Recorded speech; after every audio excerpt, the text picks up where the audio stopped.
Hello everyone, welcome to my channel. ನಾನು doctor Shilpa Jwala. Already ತಮ್ನೇಲಲ್ಲಿ ನೋಡಿದ್ದೀರಾ. ಇವತ್ತು ಕ್ಯಾಲ್ಸಿಯಂ ಬಗ್ಗೆ ತಿಳ್ಕೊಳ್ಳೋಣ. ನಮ್ಮ ಬಾಡಿಲಿರೋ ಮೂಳೆಗಳು ಹಾಗೂ ಹಲ್ಲುಗಳ ಆರೋಗ್ಯ ಮೇಂಟೈನ್ ಮಾಡೋಕ್ಕೆ ಕ್ಯಾಲ್ಸಿಯಂ ಬೇಕೇ ಬೇಕು. ಆದರೆ ಬರೀ ಮೂಳೆ ಮತ್ತು ಹಲ್ಲುಗಳು ಮಾತ್ರನಾ? ಈವನ್ ಹಾರ್ಟ್ ಮಸಲ್ಸ್ದು ನಾರ್ಮಲ್ ಸ್ಟ್ರಕ್ಚರ್ ಮತ್ತು ಫಂಕ್ಷನ್ ಆಗೋಕ್ಕೂ ಕೂಡ ಕ್ಯಾಲ್ಸಿಯಂ ಬೇಕು. ಹಾಗೆ ನಮ್ಮ ಬಾಡಿಯಲ್ಲಿ ಎಷ್ಟೊಂದು ಫಂಕ್ಷನ್ಸ್ ಆಗೋಕ್ಕೆ ಕ್ಯಾಲ್ಸಿಯಂ ಬೇಕಾಗುತ್ತೆ. ಅದನ್ನೆಲ್ಲ ಇವತ್ತು ತಿಳ್ಕೊಳ್ಳೋಣ. ಜನರಲ್ಲಾಗಿ ಎಲ್ರಿಗೂ ಗೊತ್ತಿದೆ, ಡೈರಿ ಮತ್ತು ಡೈರಿ ಪ್ರಾಡಕ್ಟ್ಸ್ ಆದ ಹಾಲು, ಮೊಸರು, ಬೆಣ್ಣೆ, ಚೀಸ್ ಇವುಗಳಲ್ಲೆಲ್ಲ ಕ್ಯಾಲ್ಸಿಯಂ ಬೇಕಾದಷ್ಟು ಇರುತ್ತೆ ಅಂತ. ಆದರೆ ಎಷ್ಟು ತಗೋಬೇಕು, ಯಾವ ಆಹಾರದಿಂದ ಎಷ್ಟು ಕ್ಯಾಲ್ಸಿಯಂ ಸಿಗುತ್ತೆ, ಕ್ಯಾಲ್ಸಿಯಂ ಡಿಫಿಷಿಯನ್ಸಿ ಆದರೆ ಏನು ಸಿಂಪ್ಟಮ್ಸ್ ಇರುತ್ತೆ, ಅದನ್ನು ಹೇಗೆ ಮನೆಯಲ್ಲೇ ಸರಿ ಮಾಡ್ಕೋಬೋದು ಅಂತ ಇವತ್ತಿನ ವಿಡಿಯೋದಲ್ಲಿ ನಾವು ನೋಡೋಣ. ಮೊದಲಿಗೆ ಕ್ಯಾಲ್ಸಿಯಂ ಯಾಕೆ ಬೇಕು ಅಂತ ನೋಡೋಣ. ಕ್ಯಾಲ್ಸಿಯಮ್ದು ಮೇಯ್ನ್ ಕೆಲಸನೇ ಮೂಳೆ ಮತ್ತು ಹಲ್ಲುಗಳನ್ನ ಸ್ಟ್ರಾಂಗ್ ಆಗಿಡೋದು. ಹಾಗಾಗಿ ಕ್ಯಾಲ್ಸಿಯಂ ಬೋನ್ ಹೆಲ್ತ್ಗೆ ಬೇಕೇ ಬೇಕು. ಅದರಲ್ಲೂ ಸ್ಪೆಷಲಿ ಎಳೆ ಮಕ್ಕಳಲ್ಲಿ, ಟೀನೇಜರ್ಸಲ್ಲಿ, ಆಮೇಲೆ ತುಂಬ ವಯಸ್ಸಾಗಿರೋರಲ್ಲಿ, ಪ್ರೆಗ್ನೆಂಟ್ ಲೇಡೀಸ್ಗೆ ಸ್ವಲ್ಪ ಕ್ಯಾಲ್ಸಿಯಂ ಅವಶ್ಯಕತೆ ಜಾಸ್ತಿನೇ ಇರುತ್ತೆ. ಯಾಕೆಂದರೆ ಮಕ್ಕಳಲ್ಲಿ ಹಲ್ಲು ಬರ್ತಾ ಇರುತ್ತೆ, ಪ್ರೆಗ್ನೆಂಟ್ ಲೇಡೀಸ್ ಹಾಲು ಉಣಿಸ್ತಾ ಇರ್ತಾರೆ. ವಯಸ್ಸಾಗಿರೋರಿಗೆ ಆಸ್ಟಿಯೋಪೋರೋಸಿಸ್ ಆಗಬಾರ್ದು ಅಂದರೆ, ಬೋನ್ಗಳು ಫ್ರ್ಯಾಕ್ಚರ್ ಆಗಬಾರ್ದು ಅಂದರೆ ಕ್ಯಾಲ್ಸಿಯಂ ಅವಶ್ಯಕತೆ ಅವ್ರಗಳಿಗೆ ಜಾಸ್ತಿ ಇರುತ್ತೆ.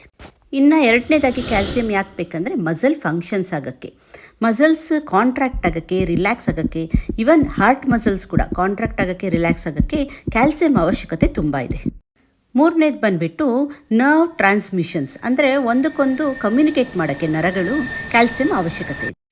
ನಾಲ್ಕನೇದಾಗಿ ಬ್ಲಡ್ ವೆಸಲ್ಸಲ್ಲಿ ಏನಾದ್ರು ಪ್ರಾಬ್ಲಮ್ಸ್ ಇದ್ದರೆ ಅದು ಹೀಲ್ ಮಾಡ್ಕೊಳೋಕ್ಕೆ ಮತ್ತು ಬ್ಲಡ್ ಕ್ಲಾಟ್ ಆಗೋಕ್ಕೆ ಕೂಡ ಕ್ಯಾಲ್ಸಿಯಂ ಅವಶ್ಯಕತೆ. ಹಾರ್ಮೋನ್ ಸೆಕ್ರೆಟ್ ಆಗೋಕ್ಕೂ ಕೂಡ ಕ್ಯಾಲ್ಸಿಯಂ ಬೇಕಾಗುತ್ತೆ.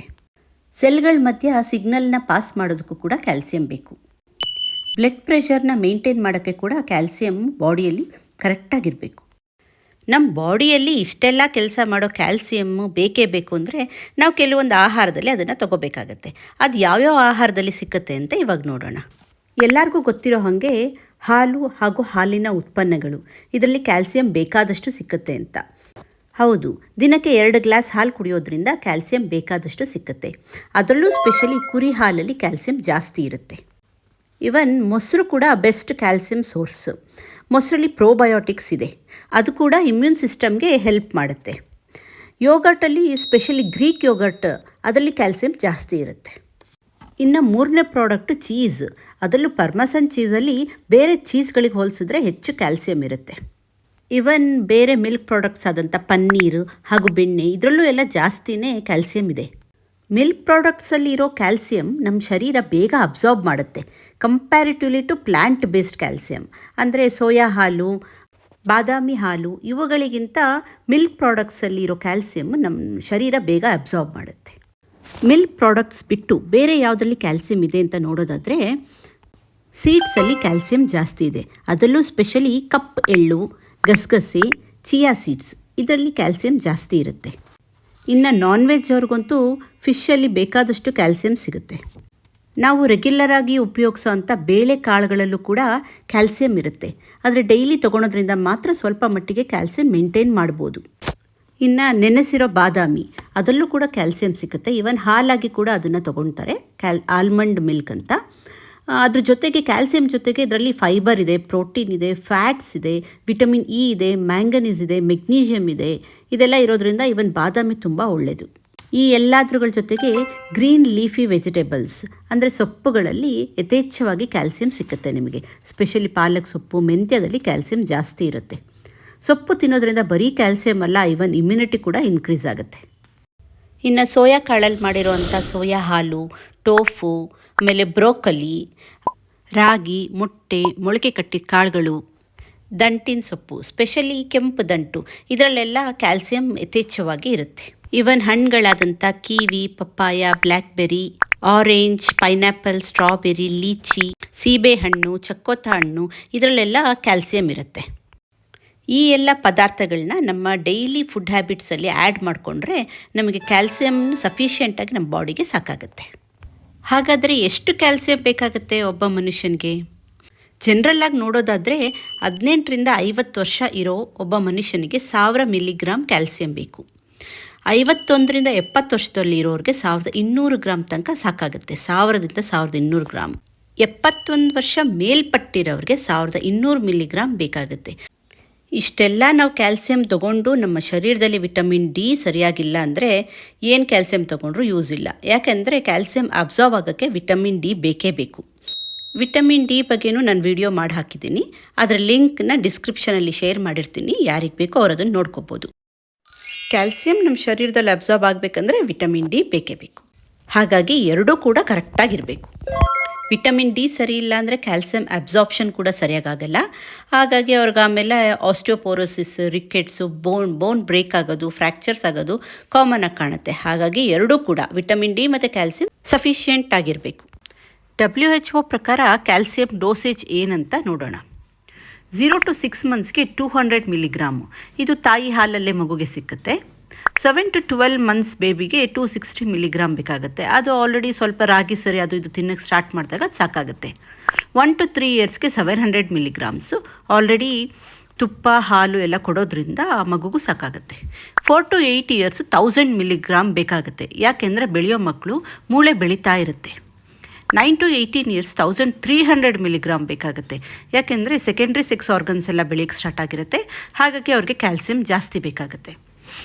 19 to 50 ಇಯರ್ಸ್ ಅಂದರೆ ಅಡಲ್ಟ್ ಏಜಲ್ಲಿ 1000 ಮಿಲಿಗ್ರಾಮ್ ಸಾಕಾಗುತ್ತೆ. 51 to 70 ಇಯರ್ಸ್ ಅದು ಸ್ಪೆಷಲಿ ವುಮನಲ್ಲಿ 1200 ಮಿಲಿಗ್ರಾಮ್. ಯಾಕೆ ಅಂದರೆ ಅವ್ರಿಗೆ ಮೆನೋಪಾಸ್ ಸ್ಟೇಜಲ್ಲಿ ಇರ್ತಾರೆ ಅವರು, ಹಾಗಾಗಿ ಜಾಸ್ತಿ ಬೇಕಾಗುತ್ತೆ. ಅದೇ 51ರಿಂದ 70 ವರ್ಷ ಇರೋ ಗಂಡಸರಿಗೆ 1000 ಸಾಕು. ಆದರೆ 70 ವರ್ಷದ ಮೇಲ್ಪಟ್ಟಿರೋ ವುಮನ್ ಆರ್ ಮೆನ್ ಇಬ್ಬರಿಗೂ ಕೂಡ 1200 ಮಿಲಿಗ್ರಾಮ್ ಬೇಕಾಗುತ್ತೆ. ಯಾಕಂದರೆ ಡಿಜೆನರೇಷನ್ ಸ್ಟಾರ್ಟ್ ಆಗಿರುತ್ತೆ, ಕ್ಯಾಲ್ಸಿಯಂ ಲಾಸ್ ಆಗ್ತಾ ಇರುತ್ತೆ ಬಾಡಿಲಿ. ಹಾಗಾಗಿ ಎಕ್ಸ್ಟ್ರಾ ಸಪ್ಲಿಮೆಂಟೇಷನ್ ಬೇಕಾಗುತ್ತೆ. ಆಹಾರದಲ್ಲಿ ಸಾಕಾಗ್ದಲೇ ಇರೋರಿಗೆ ಡಾಕ್ಟರ್ಸ್ಗಳು ಪ್ರಿಸ್ಕ್ರೈಬ್ ಮಾಡಿದಾಗ ಟ್ಯಾಬ್ಲೆಟ್ಸು ಅಥವಾ ಸಸ್ಪೆನ್ಷನ್ ಮುಖಾಂತರ ಕ್ಯಾಲ್ಸಿಯಂನ ತೊಗೋಬೋದು. ಕ್ಯಾಲ್ಸಿಯಂ ತೊಗೊಬೇಕಾದ್ರೆ ಕೆಲವು ಸೈಡ್ ಎಫೆಕ್ಟ್ಸ್ ಇರುತ್ತೆ, ಅದೇನಂತ ನೋಡೋಣ. ಕರೆಕ್ಟಾಗಿ ಡೋಸೇಜ್ ತೊಗೊಳ್ತಾ ಇದ್ರೂ ಕೂಡ ಕ್ಯಾಲ್ಸಿಯಂನ ಕೆಲವರಿಗೆ ಹೊಟ್ಟೆ ಉಬ್ಬರ, ಗ್ಯಾಸ್ ಆಗೋದು, ಹಾಗೆ ಕಾನ್ಸ್ಟಿಪೇಷನ್ ಆಗೋ ಚಾನ್ಸಸ್ ಇರುತ್ತೆ.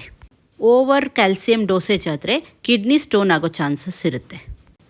Underline problems like heart problem ಇದ್ದರೆ, ಶುಗರ್ ಇದ್ದರೆ, ಡಯಾಬಿಟಿಸ್ ಇದ್ದರೆ, ಎಪಿಲೆಪ್ಸಿ ಅಂದರೆ ಪಿಟ್ಸ್ ಇದ್ದರೆ, ಈ ಥರ ಎಲ್ಲ ಕಂಡೀಷನ್ಸ್ಗಳಿದ್ದಾಗ ಡಾಕ್ಟರ್ನ ಕನ್ಸಲ್ಟ್ ಮಾಡಿ ಕ್ಯಾಲ್ಸಿಯಂ ಡೋಸೇಜ್ನ ಹಾಕಿಸ್ಕೋಬೇಕಾಗತ್ತೆ. ಕ್ಯಾಲ್ಸಿಯಂ ಓವರ್ ಡೋಸ್ ಆದರೆ ಕೆಲವೊಂದು ಸಿಂಪ್ಟಮ್ಸ್ಗಳು ಕಾಣುತ್ತೆ. ವಾಂತಿ ಬರಂಗಾಗೋದು, ಬಾಯೆಲ್ಲ ಒಣಗೋಗೋದು, ಹೊಟ್ಟೆ ನೋವು ಬರೋದು, ಇರ್ರೆಗ್ಯುಲರ್ ಹಾರ್ಟ್ ಬೀಟ್ಸ್ ಇರುತ್ತೆ. ನಮ್ಮ ಶರೀರದಲ್ಲಿ ಹೈಯೆಸ್ಟ್ ಕ್ಯಾಲ್ಸಿಯಮ್ಮು ಬೋನ್ ಮತ್ತು ಟೀತಲ್ಲೇ ಇರುತ್ತೆ.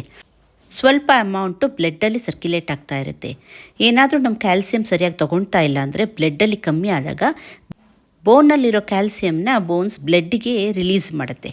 ಆವಾಗ ನಿಮಗೆ ಬೋನಲ್ಲಿ ಶಾರ್ಟೇಜ್ ಆಗೋಕ್ಕೆ ಸ್ಟಾರ್ಟ್ ಆಗುತ್ತೆ. ಆಗ ಬೋನ್ ವೀಕ್ ಆಗಿ ಆಸ್ಟಿಯೋಪೋರೋಸಿಸ್ ಆಗ್ಬೋದು, ರಿಕೆಟ್ಸ್ ಆಗ್ಬೋದು, ಫ್ರ್ಯಾಕ್ಚರ್ಗಳಾಗ್ಬೋದು, ಬೋನ್ ಡೆನ್ಸಿಟಿ ಕಮ್ಮಿ ಆಗುತ್ತೆ. ಈಗ ನಮಗೆ ಕ್ಯಾಲ್ಸಿಯಂ ಡಿಫಿಷಿಯನ್ಸಿ ಇದೆ ಅಂತ ಹೇಗೆ ಗೊತ್ತಾಗುತ್ತೆ? ಅದಕ್ಕೆ ಅಂತಲೇ ಲ್ಯಾಬಲ್ಲಿ ಟೆಸ್ಟ್ ಮಾಡ್ತಾರೆ ಕ್ಯಾಲ್ಸಿಯಂ ಲೆವೆಲ್ಸ್ನ.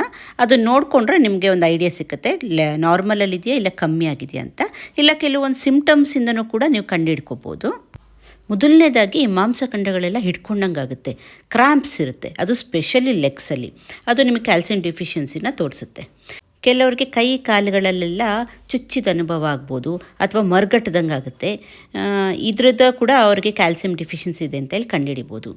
ಇನ್ನು ಕೆಲವರಿಗೆ ನೇಲ್ಸ್ ಎಲ್ಲ ಬ್ರೇಕ್ ಆಗ್ತಾ ಇರುತ್ತೆ, ಹೇರ್ ಲಾಸ್ ಆಗ್ತಾ ಇರುತ್ತೆ, ಇದರಿಂದನೂ ಕೂಡ ಕ್ಯಾಲ್ಸಿಯಂ ಡಿಫಿಷಿಯನ್ಸಿ ಕಂಡುಹಿಡಿಬೋದು. ತುಂಬ ಸುಸ್ತಾಗುತ್ತೆ, ಏನು ಮಾಡಿದ್ರೂ ಕಮ್ಮಿನೇ ಆಗಲ್ಲ, ಬಾಡಿಲೆಲ್ಲ ಪೇಯ್ನ್ ಆಗ್ತಾ ಇರುತ್ತೆ, ಫ್ರೀಕ್ವೆಂಟಾಗಿ ಫ್ರ್ಯಾಕ್ಚರ್ಸ್ ಆಗ್ತಾನೇ ಇರುತ್ತೆ. ಇದೆಲ್ಲ ಜನರಲ್ಲಾಗಿ ನಾವು ಕಾಣುವಂಥ ಕ್ಯಾಲ್ಸಿಯಂ ಡಿಫಿಷಿಯನ್ಸಿ ಸಿಂಪ್ಟಮ್ಸ್. ಈಗ ಯಾವಾಗ ನಾವು ಸಪ್ಲಿಮೆಂಟೇಷನ್ಸ್ ಅಂದರೆ ಮಾತ್ರೆಗಳನ್ನ ತೊಗೋಬೇಕಾಗುತ್ತೆ? ಮೊದಲನೇದು, ನೀವೇನಾದ್ರು ಕ್ಯಾಲ್ಸಿಯಂ ರಿಚ್ ಫುಡ್ನ ಕಮ್ಮಿ ತಿಂತಾಯಿದ್ರೆ ಆವಾಗ ನಿಮಗೆ ಬೇಕಾಗುತ್ತೆ.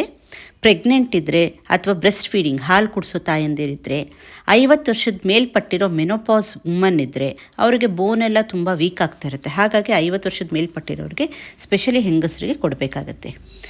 ಲೋ ಬೋನ್ ಡೆನ್ಸಿಟಿ ಇದ್ದರೆ ಅಂದರೆ ಬೇಗ ಕೈ ಕಾಲುಗಳೆಲ್ಲ ಮುರಿತಾ ಇದ್ದರೆ, ಸಣ್ಣದಾಗಿ ಬಿದ್ದರೂ ಕೂಡ ಕಟ್ಟಾಗ್ತಾ ಇದ್ದರೆ, ಯಾವ್ದಾದ್ರು ಅಂಡರ್ಲೈನ್ ಕಾಯಿಲೆ ಇದ್ದು ಡಾಕ್ಟರ್ ಪ್ರಿಸ್ಕ್ರೈಬ್ ಮಾಡಿದರೆ ಕ್ಯಾಲ್ಸಿಯಂ ತೊಗೋಬೇಕಾಗತ್ತೆ.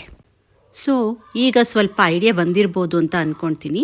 ಕ್ಯಾಲ್ಸಿಯಂ ಅಂದರೆ ಕೇವಲ ಮೂಳೆಗಳಿಗೆ ಮಾತ್ರ ಅಲ್ಲ, ಬಾಡಿಯ ಎಷ್ಟೊಂದು ಫಂಕ್ಷನ್ಸ್ಗೆ ಕ್ಯಾಲ್ಸಿಯಂ ಬೇಕು ಅಂತ. ಹಾಗಾಗಿ ನಿಮ್ಮ ಡೈಲಿ ಆ್ಯಕ್ಟಿವಿಟೀಸಲ್ಲಿ ಬ್ಯಾಲೆನ್ಸ್ ಫುಡ್ನ ಮೇಂಟೈನ್ ಮಾಡಿ, ಸನ್ಲೈಟ್ಗೆ ಎಕ್ಸ್ಪೋಸ್ ಆಗಿ ವಿಟಮಿನ್ ಡಿ ಪ್ರೊಡಕ್ಷನ್ಗೋಸ್ಕರ, ಹಾಗೆ ಕ್ಯಾಲ್ಸಿಯಂ ಟೆಸ್ಟ್ಗಳನ್ನ ಮಾಡಿಸ್ಕೊಳ್ತಾ ನಿಮ್ಮ ಆರೋಗ್ಯನ ಚೆನ್ನಾಗಿ ನೋಡ್ಕೊಳ್ಳಿ. ಈ ವಿಡಿಯೋ ನಿಮಗೆ ಯೂಸ್ ಆಗಿದೆ ಅನಿಸಿದ್ರೆ ಒಂದು ಲೈಕ್ ಮಾಡಿ, ಇದರ ಅವಶ್ಯಕತೆ ಯಾರಿಗಿದೆಯೋ ಅವರಿಗೆ ಶೇರ್ ಮಾಡಿ. ಹಾಗೆ ಇನ್ನಷ್ಟು ಆರೋಗ್ಯ ವಿಷಯಗಳಿಗಾಗಿ ನನ್ನ ಚಾನೆಲ್ನ ಸಬ್ಸ್ಕ್ರೈಬ್ ಮಾಡಿ.